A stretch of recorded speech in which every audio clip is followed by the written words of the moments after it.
ಇದು ನೋಡಿ, ಇದು ಆ್ಯಕ್ಚುಲಿ ನಮ್ಮ ತೋಟ. ಇದಕ್ಕೆ ಮುಂಚೆ ಈ ತೋಟದಲ್ಲಿ ನೇರಳೆ ಗಿಡ ಇತ್ತು. ಆಲ್ಮೋಸ್ಟು 8-9 ವರ್ಷ ನೇರಳೆ ಗಿಡ ಇತ್ತು. ಸೊ ಅದನ್ನು ಲಾಸ್ಟ್ 2 ಇಯರ್ಸ್ ಬ್ಯಾಕು ಯಾಕೋ ಸರಿಯಾಗಿ ಗಿಡ ಕಾಯಿ ಬರ್ತಾಯಿಲ್ಲ ಅಂಥೇಳಿ ಗಿಡ ಎಲ್ಲ ತೆಗೆದುಬಿಟ್ಟು ಮಾವಿನ ಸಸಿ ನೆಟ್ಟಿದ್ದೀವಿ. ಸೊ ಆಲ್ಮೋಸ್ಟ್ ಒಂದು 2-3 ಟೈಪು ಮಾವಿನ ಸಸಿ ಇದೆ ಇದರಲ್ಲಿ. ಸೊ ಇದರಲ್ಲಿ ಇಂಟರ್ ಕ್ರಾಪ್ ಆಗಿ ಮೊನ್ನೆ ಹುರುಳಿ ಹಾಕಿದ್ವಿ. ಸೊ ಹುರುಳಿ ಎಲ್ಲ ಮುಗಿದ ಮೇಲೆ ನೋಡಿ ಇಲ್ಲಿ.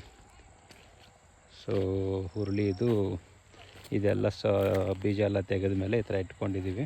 ಮನೆಯಲ್ಲಿ ಅಪ್ಪ ಒಂದು 4 ಮೇಕೆ ಸಾಕ್ಕೊಂಡಿದ್ದಾರೆ, ಮೇಕೆ ಮತ್ತು ಕುರಿ.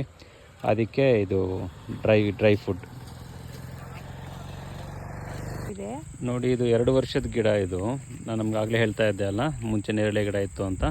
ಸೊ 2 ವರ್ಷದ ಗಿಡ ಈಗೀಗ ಸ್ವಲ್ಪ ಹೂವು ಸ್ಟಾರ್ಟ್ ಆಗಿದೆ. ಆದರೆ ಈ ವರ್ಷ ಇದು ಕಾಯಿ ಉಳಿಸ್ಕೊಳೋದಿಲ್ಲ. ಹೂವೆಲ್ಲ ತೆಗೆದು ಇದು ಕಾಯಿ ಪೀಚುಗಳು ಬಂದರೆ ಕಿತ್ತಾಕ್ತೀವಿ. ಬರೋ ವರ್ಷಕ್ಕೆ ಒಂದಷ್ಟು ಗಿಡಗಳನ್ನ ಬಿಡ್ತೀವಿ. ನೋಡಿ, ನುಗ್ಗೆಕಾಯಿಗಳು ಯಾರು ಕೀಳೋರಿಲ್ಲ,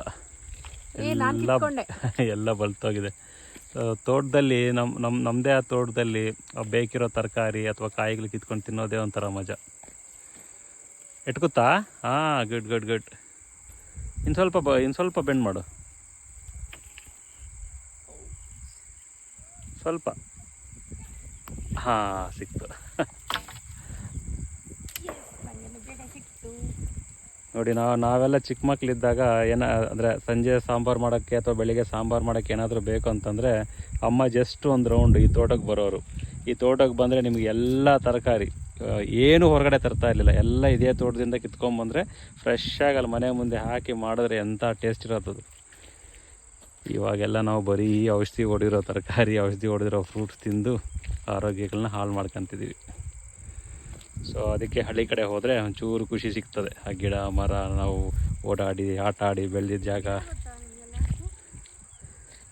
ಏನದು? ತೆಲುಗಲ್ಲಿ ಗೊಬ್ಬೆಟ್ ಹಾಕು ಅಂತಾರೆ. ಬಾಳಂತಿಯಲ್ಲಿ ಈ ಸೊಪ್ಪು ಕಿತ್ತು ಬೇಯಿಸಿ ಪಲ್ಯ ಮಾಡಿ ಕೊಟ್ಟಿದ್ರು. ಹೆಲ್ತ್ಗೆ ಒಳ್ಳೆಯದು, ಬಾಳಂತಿಯರಿಗೆ ಬಾಡಿ ಹೀಟ್ ಆಗಿರುತ್ತೆ ಅಂತಾರೆ. ತೆಲುಗಲ್ಲಿ ಗೊಬ್ಬೆಟ್ ಹಾಕು ಅಂತಾರೆ. ಕನ್ನಡದಲ್ಲಿ ಏನಂತಾರೆ ಅಂತ ನನಗೆ ಗೊತ್ತಿಲ್ಲ.